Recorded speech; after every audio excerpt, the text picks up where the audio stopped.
SJM college helipad ಬಳಿ CM Siddaramaiah ವಿರುದ್ಧ ಘೋಷಣೆಗಳನ್ನು ಕೂಗಿ ಪ್ರತಿಭಟನೆ ನಡೆಸಲಾಯಿತು.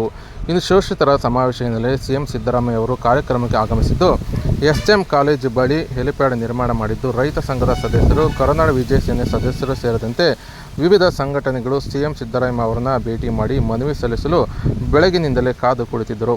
ಈ ವೇಳೆ 11 ಗಂಟೆಗೆ ಬರಬೇಕಿದ್ದ ಸಿಎಂ ಅವರು ಮಧ್ಯಾಹ್ನ 12:30ಕ್ಕೆ ಆಗಮಿಸಿದ್ದು, ತಡವಾಗಿ ಬಂದ ಅವರು ಸಂಘಟನೆಗಳ ಸದಸ್ಯರನ್ನು ಭೇಟಿ ಮಾಡದೆ ಹಾಗೆ ತೆರಳಿದ್ದರು. ಈ ವೇಳೆ ಸಿಎಂಗಾಗಿ ಕಾದು ಕುಳಿತಿದ್ದ ರೈತ ಸಂಘದ ಸದಸ್ಯರು, ವಿವಿಧ ಸಂಘಟನೆಯ ಸದಸ್ಯರು ಸಿಎಂ ವಿರುದ್ಧ ಆಕ್ರೋಶ ಹೊರಹಾಕಿದ್ದು, ಸಿಎಂ ಇದರಲ್ಲೇ ಘೋಷಣೆಗಳನ್ನು ಕೂಗಿ ಆಕ್ರೋಶ ಹೊರಹಾಕಿದರು.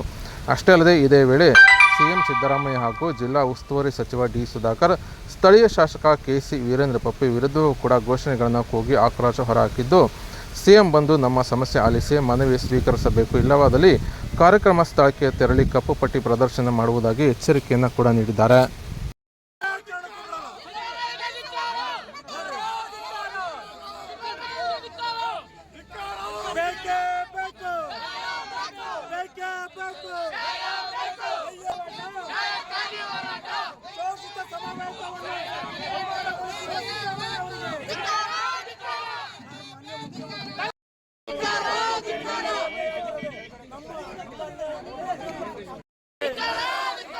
ಸ್ಥಳೀಯ ಶಾಸಕ ಕೆ.ಸಿ. ವೀರೇಂದ್ರ ಪಪ್ಪಿಗೆ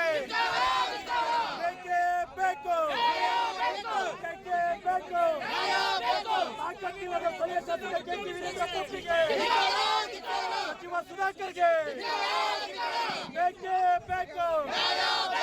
ಹೋರಾಟಗಾರರನ್ನು ಕಡೆಗಣಿಸಿರುವ ಸುಧಾಕರ್ ಮತ್ತು ಮುಖ್ಯಮಂತ್ರಿ ಸಿದ್ದರಾಮಯ್ಯಗೆ, ಡಿ.ಕೆ. ಶಿವಕುಮಾರ್ಗೆ, ತಾಕತ್ತಿಲ್ಲದ ಸಚಿವ ಸುಧಾಕರ್ಗೆ ಹೋರಾಟಗಾರರಿಗೆ